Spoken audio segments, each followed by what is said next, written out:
Hi! Welcome to the Hello. workshop. How is everybody? Hope you're doing well. Yes, Protojet. I'm doing pretty good. Yes. Yes, I am Protogen today. Yeah, and we're doing good. By the way, Mm-hmm. the blueprint's back. Yay. But Although I blend in now. we'll tell you what then, we'll have to have you come stand this side then, Ryuvi. Oh, okay. There we go. Oh. By the way, have a look at this blueprint, by the way. Let me know what you recognise on it. On what parts you can see that might be interesting.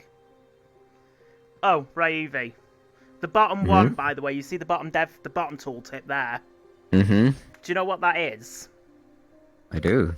The tooltip of doom. I think. It's the bad tooltip. It's the one you never want to use. Yeah, there's a Fruits and an Aegis sketch. There's also something from Neo's history in this picture, in this blueprint. One of them. Yeah, the old Neo's camera. That old thing. Yeah. Also, this is bigger. Hmm. I like the blueprint because it's blue and blue is the best colour. Yay, blue.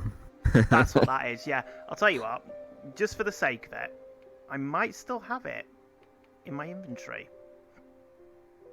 Actually still in one of our internal inventories. There it is. Yay, there it is. That old thing.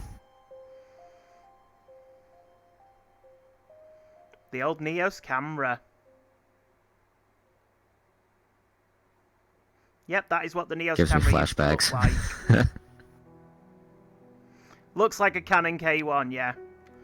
So yeah, today Ryuvi and Aegis are going to be recovering Joints and Sliders, which was a video we lost. Mm-hmm. And since Unfortunately. Emerald, yeah, it is still possible to get one, yeah.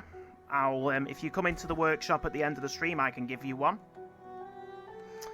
But yeah, it was one of our missing videos that we lost, along with a few other bits and pieces. So, given now we can improve on things, we can do a lot better.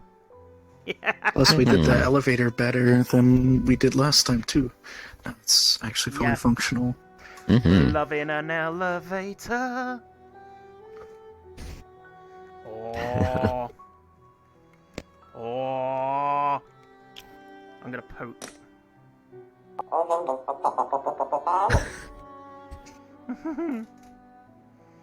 Good. DMCA. No. No such thing. We'll just DMCA Ryuvi. Anyway, I am going to hand you over to whoever wants it. I'll start with the doors. So, Ryuvi is starting with the doors, so you can go with Ryuvi. Yay. Okay, so, starting with these doors. These doors currently, well, previously they did, but let's just ignore that. But now these doors, they don't open. Doors should open so that you can walk through them and do door things.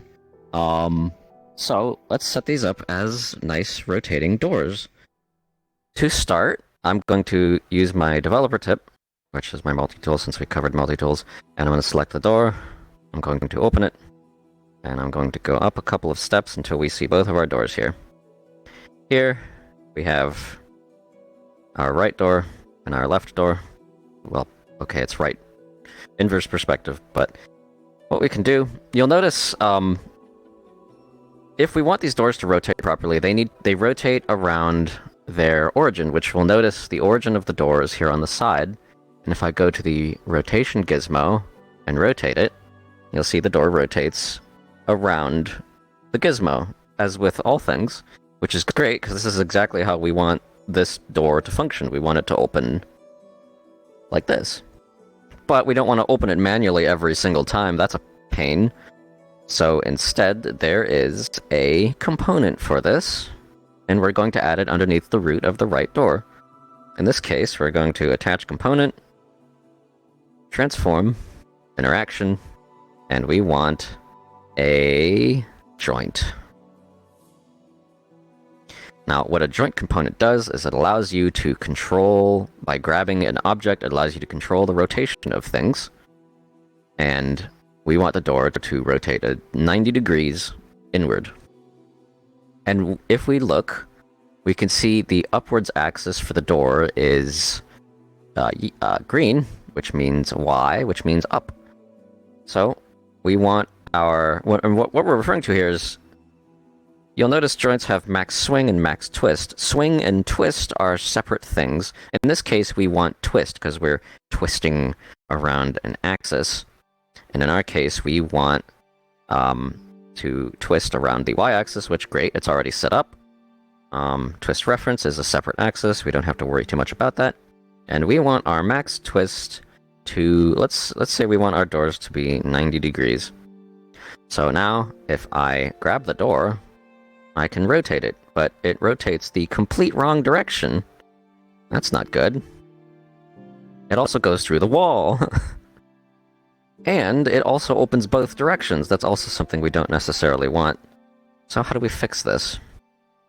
Well, we can give the door a parent by using this button here, the up arrow button, which is give parent. And we're going to delete this joint component and add it on the parent instead. Let me reset its rotation. And I'm going to fix the door's rotation so that it is pointing this direction, which I just rotated it 180 degrees around the up axis, and it gets us our correct rotation. So I'm going to go up to the parent, rename it to right door joint. And I'm going to add the component here. Another transform interaction joint. Just like before, I'm going to set max twist to 90. Everything else can stay the same because the y-axis is still pointing up. And now if I grab the door, it rotates properly. However, it still also rotates both directions, which is not quite what we want.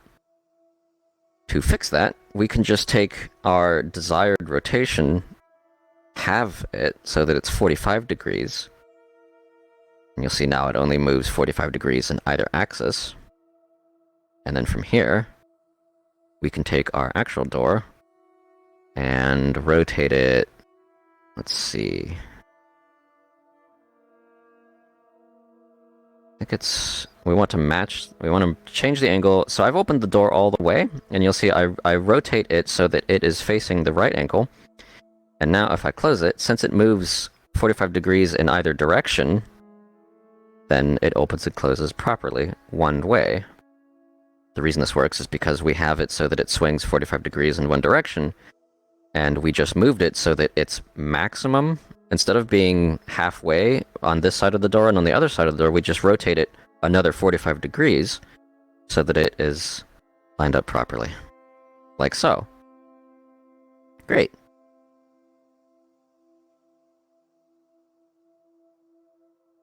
I do see that. We do have a question. What if it isn't at the edge? Would it rotate around the handle? Could you fix that? Absolutely. So, I suppose as a demonstration, what I can do here is I can reset our door. Let's close it. And let's take our door here. And just for the sake of demonstration, let's move this over here. So we can see our origin of rotation is now in the middle of the door. So usually when you import a model, hopefully if the origin is correct, it's in the middle here, which that might not be what you want, because now if you rotate the door, it rotates around the middle. You can easily fix that, though. You just have to make sure that your... Where did it go? You have to make sure that your origin is on the edge of the door, or whatever it is that you want to rotate, if you want it to rotate around that edge. And I can give a small example of that later on, if we have time. Okay. So we have one door set up. Let's set up the other door. So let's go to our left door. Let's give it a parent. Call it left door joint. I'm going to attach a transform interactions joint. I'll set our max twist to 45 degrees this time. Everything else can be left the same because, again, the y-axis is the axis we want to rotate around. And now we want to rotate our left door here by 45 degrees. And now, just like the other door, it moves only inwards and only 90 degrees. Now that we have our door set up, we probably want it so that when you bring the door close to the edge here, it kind of snaps closed, so that you don't have a door that's just slightly ajar. At least that's what I would do. And to do that, you can utilize a feature of the joint, which is snap orientations. I'm going to add one here. And what it's snapping based on the orientation is the rotation of the joint. In this case, a closed door is this rotation. An open door is that rotation. So, let's say our orientation is this one, which is our closed orientation. And if we leave the door within 10 degrees of this orientation, then it will snap to it. And we want to make sure that snap on release is checked. So if I open the door a lot, it stays there. But if I close the door and it's near the opening, it snaps closed. That's a door, Aegis. You can't just run through it. We also got snap time. Yes, I was about to get to that. So say you want something to not snap immediately, then you can... There's a snap time option here. If I set this to, say, 0.5 or half a second, then this will now snap closed over half a second, like so. Well, let's make that a little bit longer. Let's make that 1 second. Now it will slowly close.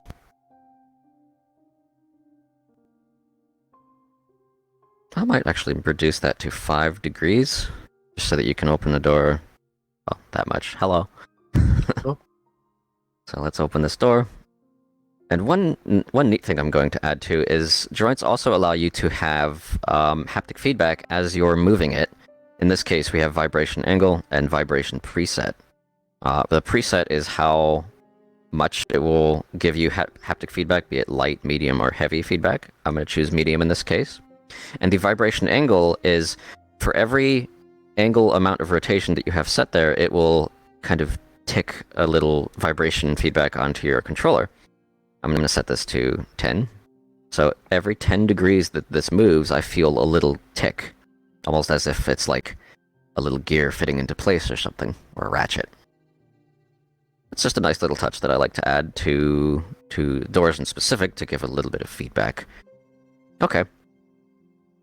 So let's apply these to the other door. I'm going to open another inspector here so that I can see the values while I work on the new ones. We have a vibration angle of 10 degrees, vibration preset of medium, snap time of 1, and in this case, the left door's closed orientation is 45 degrees instead of negative 45, so I'm going to add that as the snap orientation, 5 degree max angle, and just like the right door, right, I forgot to enable snap on release. That is important in this case. And it does it.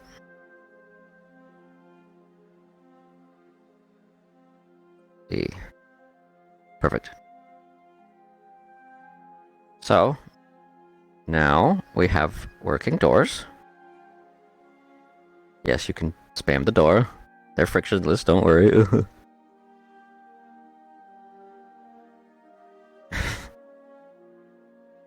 There's a ghost here, as usual. Wow. So, one last thing that I can do that we had set up previously with these doors is we had it so that you could lock the doors over on our little control panel here.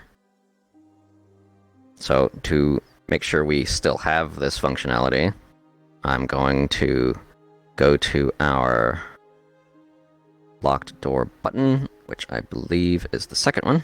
Yep. And we were just to control whether you can use the joint or not, you can just drive the enabled state of the joint. So I'm going to take enabled, put it into our multi-driver here, which we set up on a previous stream. So now when the doors are locked, I can't grab them. When they're unlocked, they're grabbable. And that's how you can make quite simple doors using joints. Now, joints is one of the components we're going to cover today, alongside, well, one of three components, but the next one we're going to cover is knobs. Control. Knob control. Aegis, would you tell us how to use knob control? So, I got this little example set up here too, as well as a inspector here that has it open up here with all the components that we'll need. So I made a simple example here to show what you can do with knobs, like a joint component, to use as an input for something else. So as I rotate this knob here, or this joint, it changes the number up here from 0 to 1. Now, how did I get there? Other than making this using only like procedural meshes and textures and text, I'll even cover how the Ryuvish will be to get the text working as well too. So, what I have here, I have the knob already set up with like a mesh that I want to use, and right here with the joint component. So, I have the axis set right, I have the max twist, and it also kind of shows how like the twist is done. As Ravi showed, it kind of goes 90 degrees one way, 90 degrees the other way, if you set it, for example, to 90 degrees. And its neutral position is in the center. So, how do we change it from here to there to 0 to 1? It's this component right here, knob control. Where that is located is under transform, interaction, knob control, right underneath joint. So, first thing you're gonna do is, what I usually do is I take also another value, which is gonna be this value field float right here. And what this does, it writes a rotation that you want. It takes the max rotation and min rotation you already have here into account of what your input and output will be. So I'm going to find a value field float, which is under data, value field, and float. So I already got that there.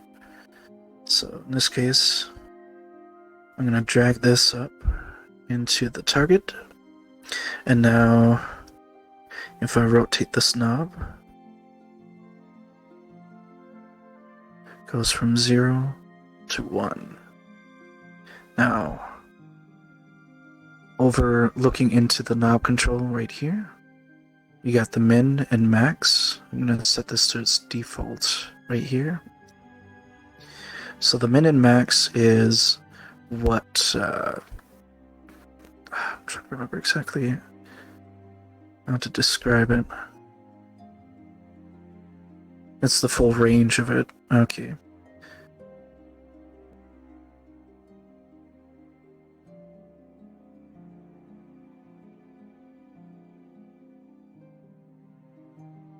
I just noticed that when you reset the rate to a positive value, the number above it is going down when you turn it to the right instead of going up.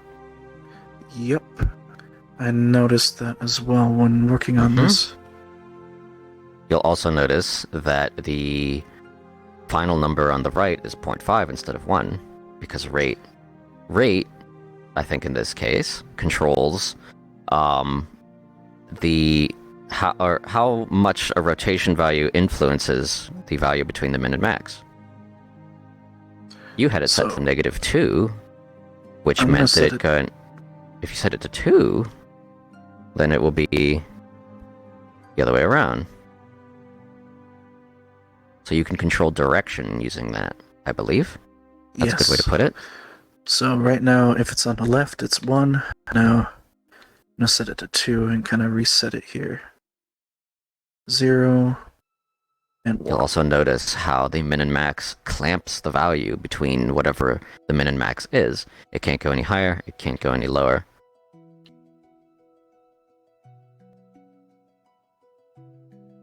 Seems the min and max don't do too much. Oh, they do. It's just that you'll notice your rate is -2. If you want it to go up to 2, in this case, you'd set your rate to -4. And that means it goes twice as fast.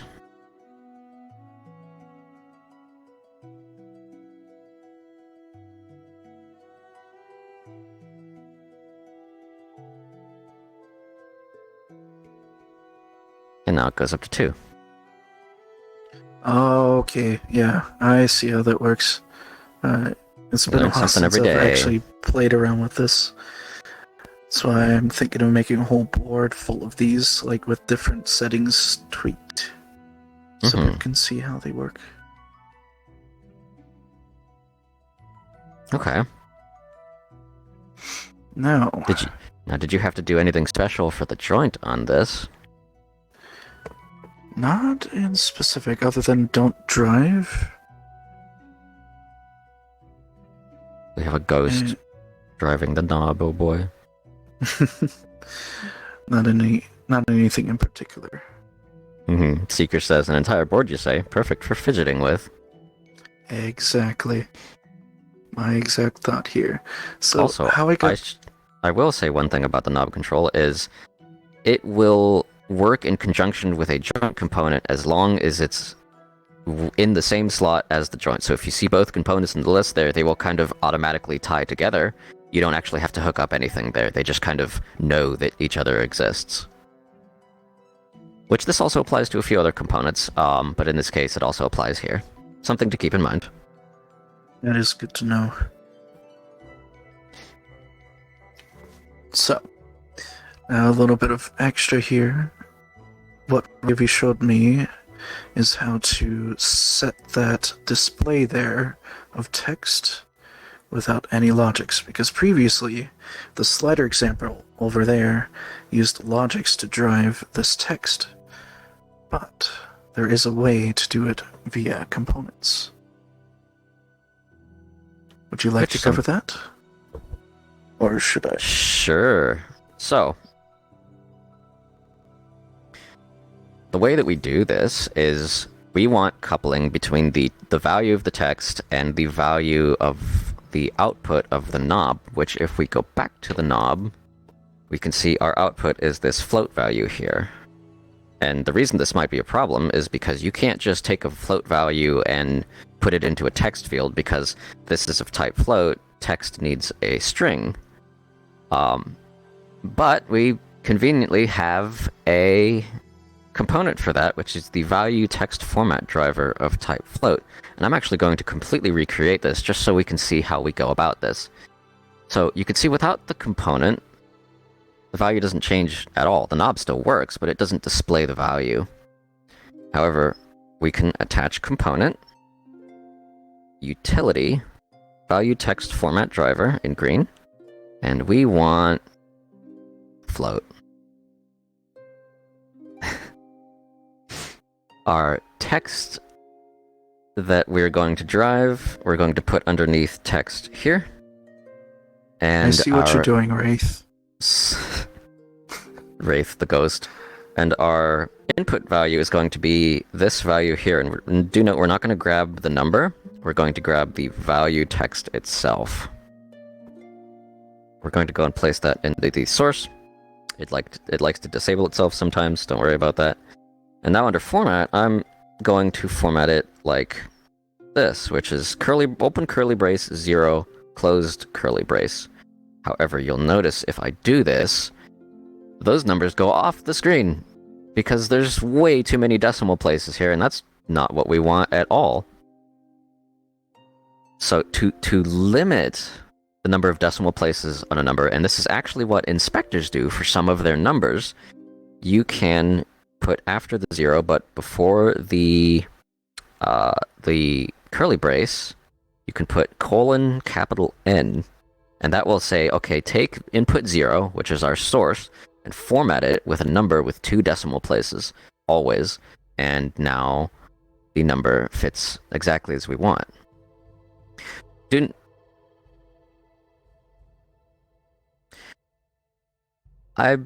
So Paragon of Installation says, I wonder what all the different key symbols for the format field are, and I believe many of them are C# for string number formatting formats, and I think if you look up C# format strings, you can get a list of a bunch of them. I don't think all of them work in Neos right now, but many of them do. Like N is for a number with 2 decimal places. P is for a percentage, for example. Oh, that's interesting. Very handy. There are others as well, but I don't know them off the top of my head. That'd be Good to know, though. have like a diagram in here. I could probably look up and that would be import good. it. It'd be nice to know what all we support, because I don't even know that. As well as the rich text, where you can change the colors of text and all that. But that is one way you can display a value. Now, do note that you can't click on the value and edit it to change the value of the knob. That can be done a little bit differently. But that can be covered if we have time later. Okay, so this is joints and knob control.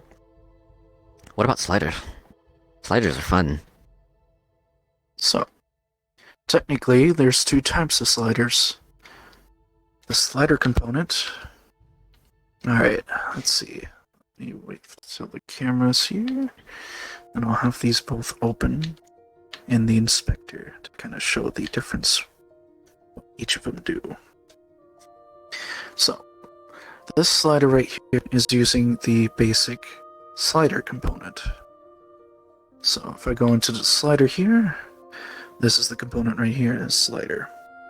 You'll notice it looks very similar to a joint. Mm-hmm. And even grabbable component as well. And in some ways, Neos treats it as a grabbable in logics and in other components.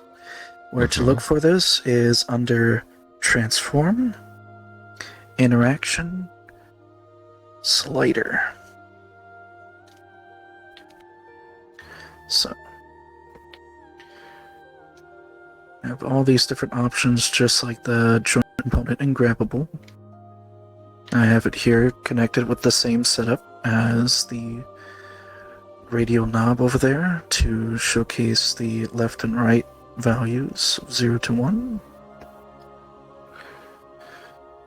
So, a couple of things to note here is the range. If I mess around with the range, I can change how far the slider goes.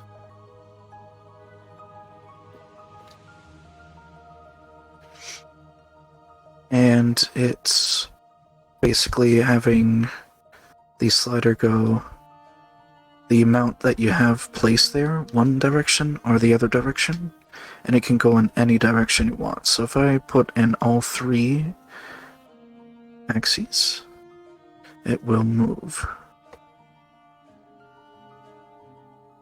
Origin. Why is it not moving? Is it drop and disable? You want to know why it's not moving? Because of how we have the linear mapper set up. Okay.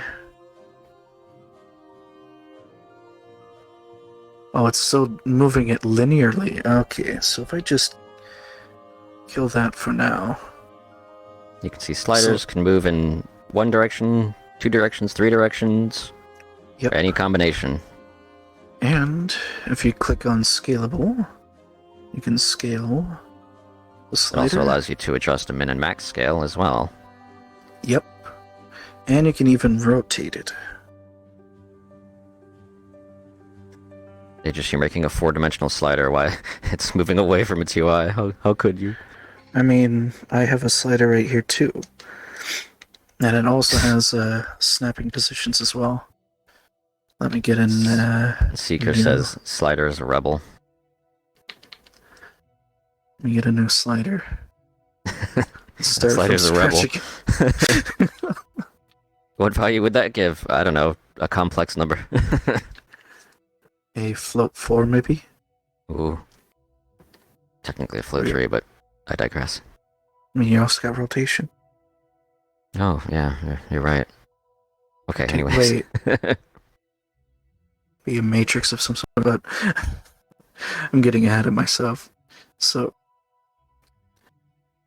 what we got here is a value that's changing, just like the knob, from 0 to 1.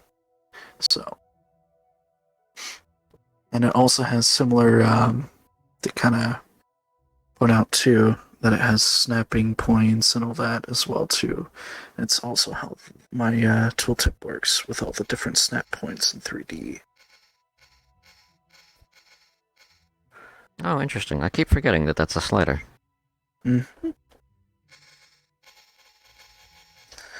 And with each position, it changes the tool type. That's actually something interesting to mention that I forgot to mention on the joint is snap increment.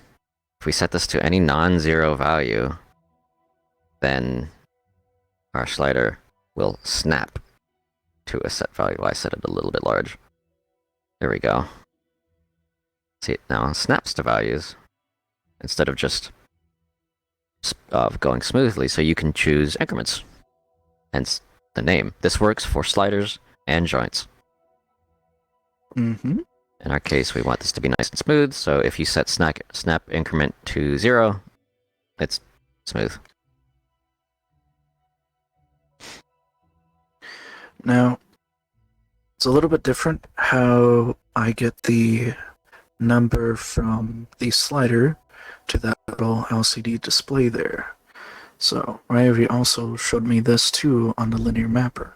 And I thought it was the other way around only, where you take like a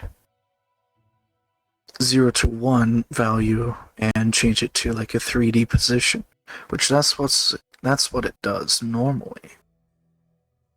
But what I have here set is I also added another value field float, and I also have this component right here, linear mapper 3D. So I'm going to delete that and find it. That's under transform, drivers. So you get all these different options here for linear mappers, in this case 3D. Now, our target is going to be the value, of course, so drag that in. Or was it this? That will be our source.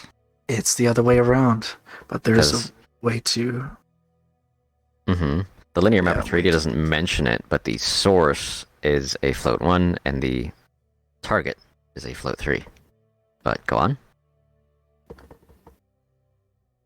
Okay, so the target min and max is what we're going to also have to change to.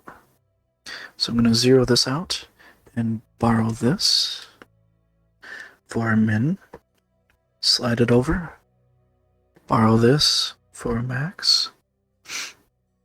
Clever way of doing that. Or just type it in, yeah. And we take our value and put it under the target. Wait, why did I just do that again? We take our position. Take our position. Habit. This component's gonna confuse me. Even after learning it. So if I turn off this option right here, this option's off by default when you spun it out, right? It's on by default. It's on. Mm-hmm. Allow reverse mapping basically says, okay, the source value can affect the target value, but if allow reverse mapping is enabled, then the target value can also affect the source value. which is why this can work. Which, if you look up at the position, you'll see that its values are pink, and that means it's being driven. But it can still be controlled because it has allow write back, meaning it goes the other way as well in this case. There's actually a couple of components that have allow write back. The linear mappers allow it, as well as value copies. Value copies also have allow write back, which I think is disabled by default, which also allows you to kind of two-way couple a pair of values. So if I just for example's sake, go to drivers and go find value copy. Let's just say float 2. Yep, there it is, right back. Which is disabled by default, whereas on linear mappers, it's enabled by default. Something to know. Something that's actually quite overlooked, even by me a couple of times. Mm-hmm.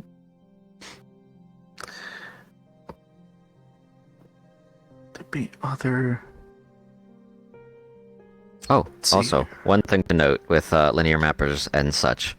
The value here, since this is just a value, you can just go in and pick a value, and the slider will update, because they're two-way coupled. You move the slider, and it changes the value.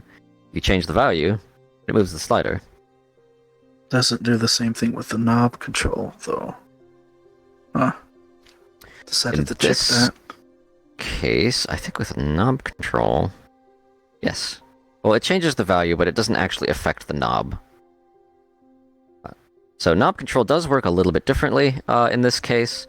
Linear Mapper 3D is one way of a few ways to do this with the slider.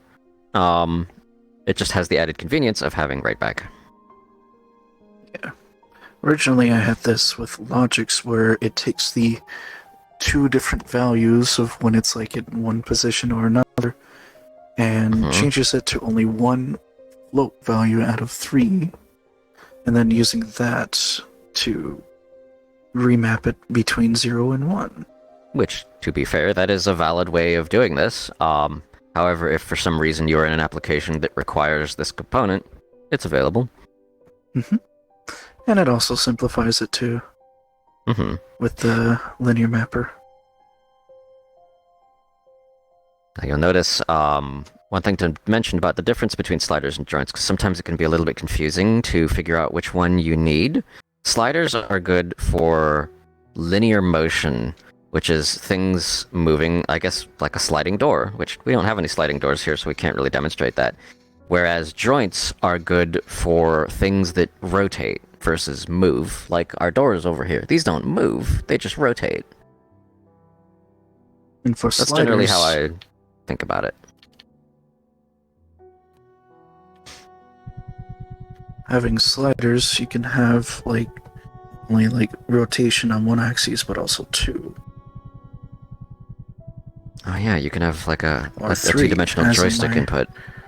I think I've seen I'm sure multiple people made this, but I've seen a usage of a slider where all 3 axes are used, and it will, say, move a plane or some kind of vehicle in 3 dimensions.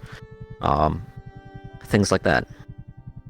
I believe someone used a similar method to make a user move around with only leap motion. Hmm. Also, I believe you are frozen. I am indeed frozen. This is a tragedy. Okay.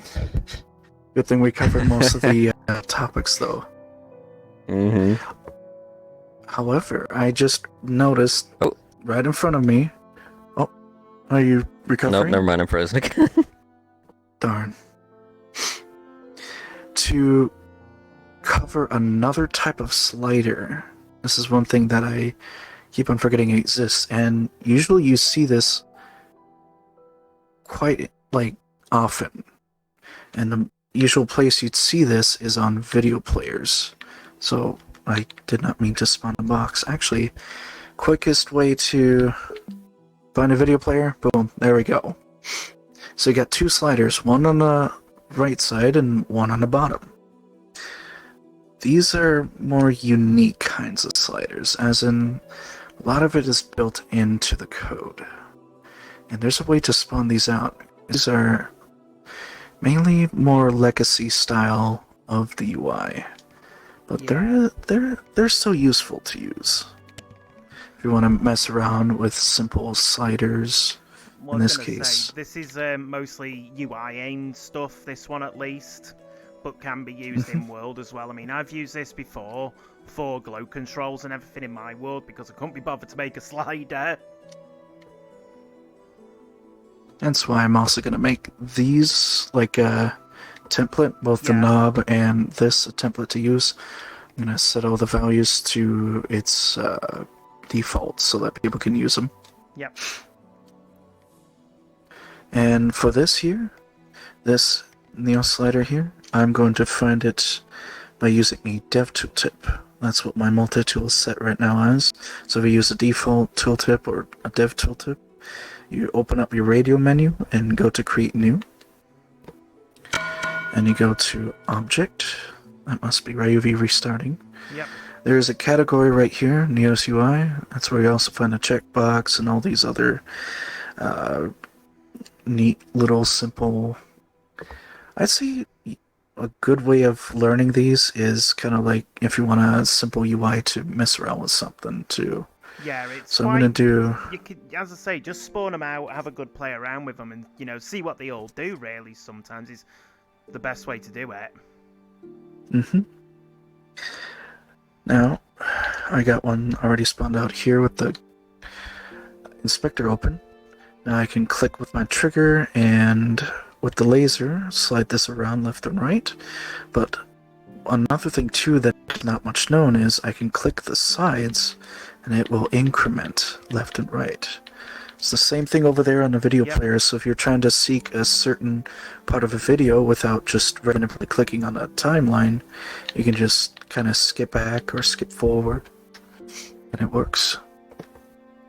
Now, inspecting this slider right here, you'll see right underneath the grab-up component, there's the slider component here. The increment, the default increment is 0.1, but that can actually be changed using the increment here. There. Yep. So if we set that to say 0.5, it'll now jump halfway. Now I can also change the max to say 4, and then you got the value here of incrementing. So the neat thing about this actually gives you the value from 0 to 1 already in the component right here under value.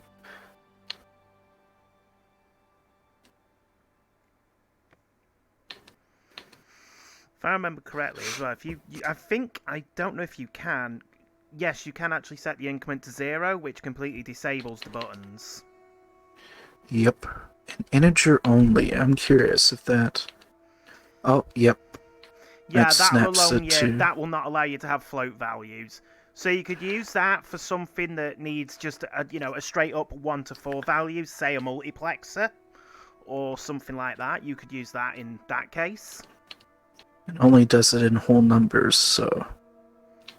Yeah, so if you have something that requires a whole number, as I say, it's like a multiplexer or something along that line, you could have it as you slide it along to change different things. Or like an object counter, yeah. You could use it as an object counter, yeah, so slide it along. Oh, I want 20 of those. Oh, that's interesting. Symmetrical Field, that's something new too. So it has that little slant in its design. If you click Symmetrical Field, it kind of makes it symmetrical here. That's quite interesting. Cool. I like that. Let's say if we don't want the slant, we go down here, you got like all these different fields for like the mesh. So I can just put in 0 for the slant field. And now... No, it's a fatty. We can just change the width, I believe. Oh, that changes the width of the entire thing. Okay. But yeah, a lot of these is just different parameters. And say if we want to change the color here, I'm going to increase the transparency to opaque. I can change this to whatever color you please. Let's try a nice cyan. Also, another thing to note as well with the Neo slider is you don't even need to use value copies or anything to make it drive something. Because you have the drive Right field. there. So you can drop anything in that's, say, a float or an integer into that section, and that will pretty much update it already. Yeah, you can make it change colour. Yeah, you could do it as a progress. Oh my god, Aegis, what have you done? I made it drive itself.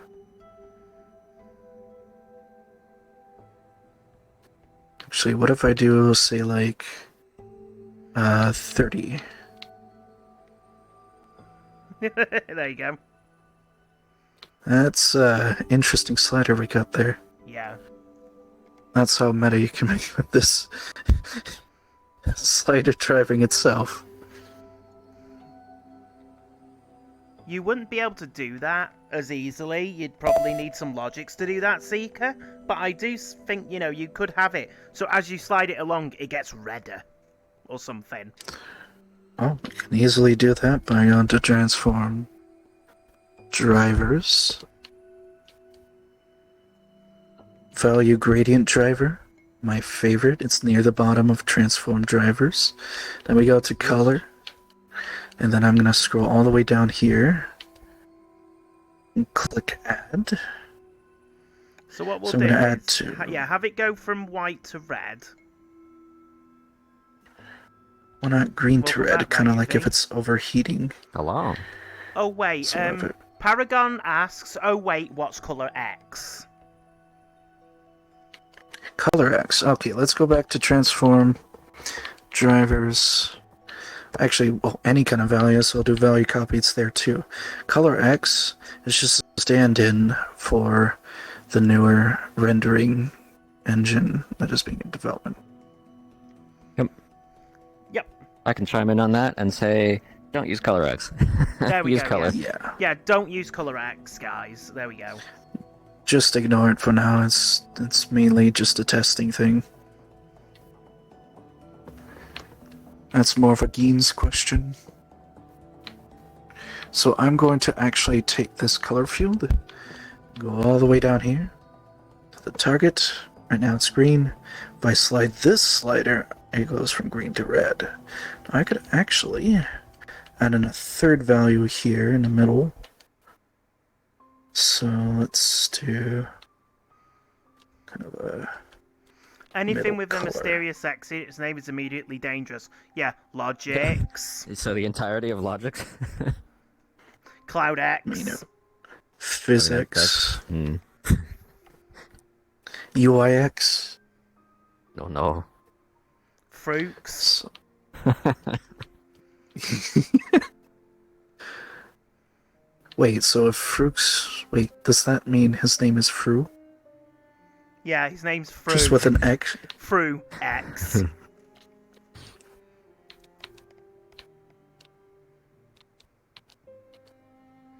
So yeah. There we go. So yeah, what we'll So- want to do now then is go down to the bottom, grab the percentage, Progress. the progress, and then drop that into the drive field. There you go, Seeker. There you go.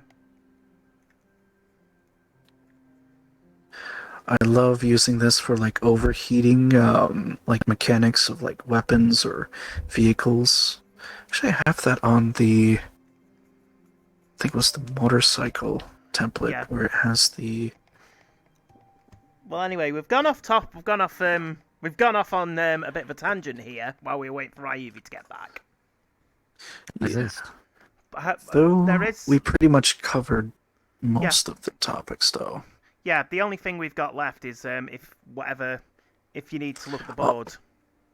Oh, that board is just what I've been working on Fair with enough. this, like, example board of, say, actually just to kind of go over it real quick, is each of these sliders have like a part of the component turned on or off.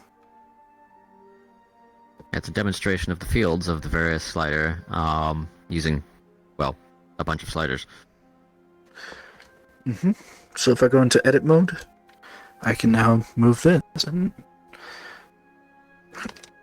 Alright, if I turn that off, I can't edit it. Very nice. And then you've got an active user one there at the bottom as well, which I think will only show for the active user. Active user filter, I'm still working on that. It's going to have like a little display here and a little Honestly, when you selector. finish this would be a nice thing to put in the Essentials examples. Yes. Exactly. It'll go in, Same with the it'll go on the wall in board here. full of these. Yeah, oh, we could actually put something on one of these boards that we have. Yeah, on the note of boards as well, actually, I know, actually I'm going to switch back to my POV now, here, is, people were well, as I say, we do have the tutorials in our world on a board, and it was like 15 videos all on one board, so now we've actually got this. We've now got a full list of all of them, which even has a slider on it. Ooh. Which is funny we cover that, really. As I say, covering sliders, and we've actually got a slider on there. We have a slight unrelated question, but I want to answer it just while we're here, and that there are 2 edit modes, actually. The shortcut for the UI edit mode, which allows you to adjust your hand positions and such, is holding both of the dash buttons down and holding one of the dash buttons down and double pressing the other with your hands next to your head. The edit mode one, which shows you your grab spheres and your lasers, is doing the exact same gesture, just with your context menu buttons instead. Which that's for index controllers. It's slightly different for other controllers, like 5.1s, for example. Yeah. The gestures are different for different controllers. But yeah, I'm standing for once. Yeah, right, if you're standing. What's going on with the world? But yeah, if you have any questions, by the way, now is the time to ask. We're going to go jump back behind the desk. Desk time. Woo!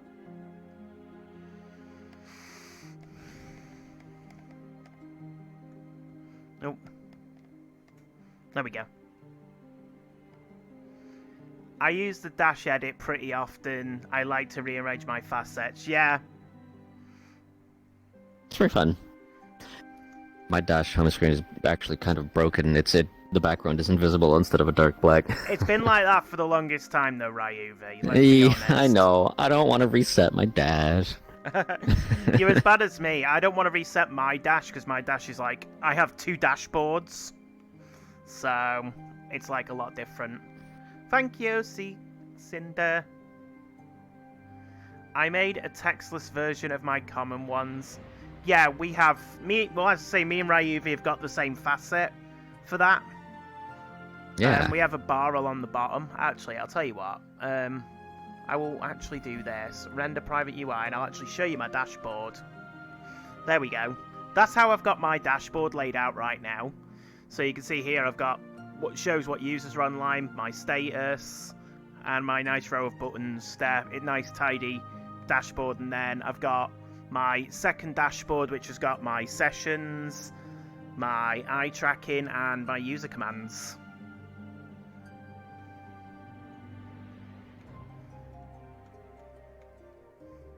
But yeah, I have mine quite well. I have mine quite basic. But yeah, it's also well fleshed out at the same time. I know Ryuvi's got... Ryuvi's layout used to be kind of the same as mine, with the user in the middle and everything positioned around it. It's about the same, still. Yeah, it's quite funny, actually, because when it comes down to organisation and designs and stuff, especially with layouts, me and Ryuvi seem to have a lot of the same style choices. Guess that's a good thing. Yeah. Oh, yeah, I actually had, you may have noticed, I actually had a mirror button at the bottom, so I've got a full screen mirror. Additional dash tab, maybe a thing to touch onto in the future. I'm going to put this out, and I'm going to say this bluntly. No. Yeah. Not user space. Quite a supported feature. I do not at any point advise people to mess with user space in the dashboard. you can do some serious damage to your dashboard, which will impact your Neos experience. And if you do it wrong, you will have to reset your dashboard and all of your Neos settings by using the Neos launcher. Yep. As I say, that is not something I will cover. It is just too much of a risk. Mm-hmm. Which we could cover it once we have official ways to Support do for that. it. Yeah. But in the meantime, nope. On the Dash video, it has the creator's name if I have any questions. Dash tabs are considered taboo. Yes, they are. Very Yes. much tab. Ooh.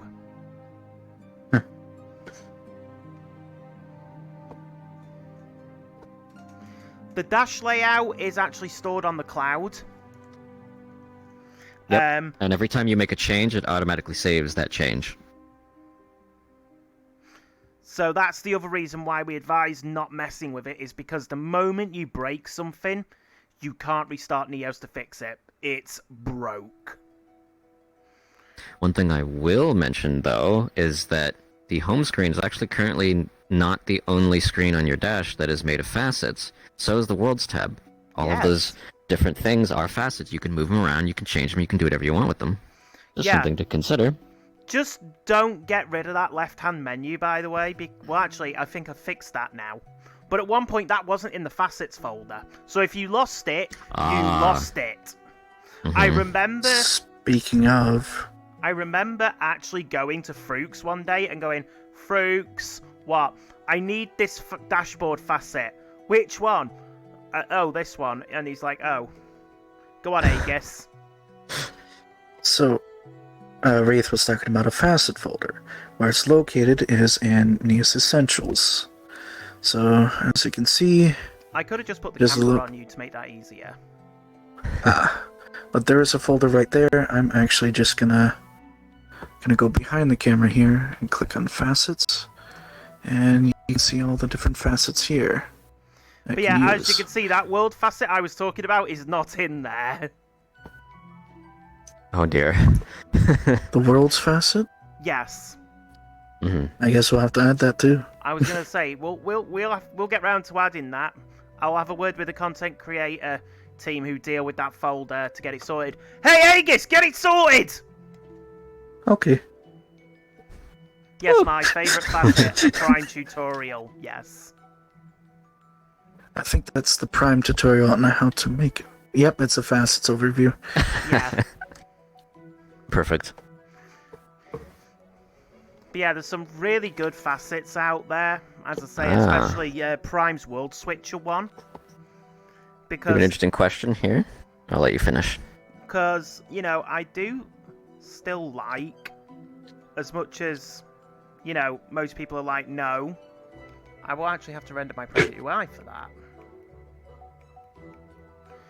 Is that thing. The molecule. The molecule switcher. I still like this, but at the same time, I never advise people to use it anymore because you never know when it might disappear. It's legacy. Yeah. So we have a question here by Seeker. Kind of an unrelated question, but how do you choose the thumbnail that is saved when you save an inventory item? There is a thumbnail item source component for that. Yes, there Although I forgot where it is. I know where it is. Enlighten me. So, I'll do this, Aegis. Alright, Given you I've got already it? got it, yeah. So, if we create a new item, we're going to create a 3D model, we're going to create a box. So, we'll get our box. We're going to select our box and open our inspector. And under our uncategorized... Ooh. Yeah, we're going into uncategorized here. You'll see an item thumbnail source. If I EFGHI.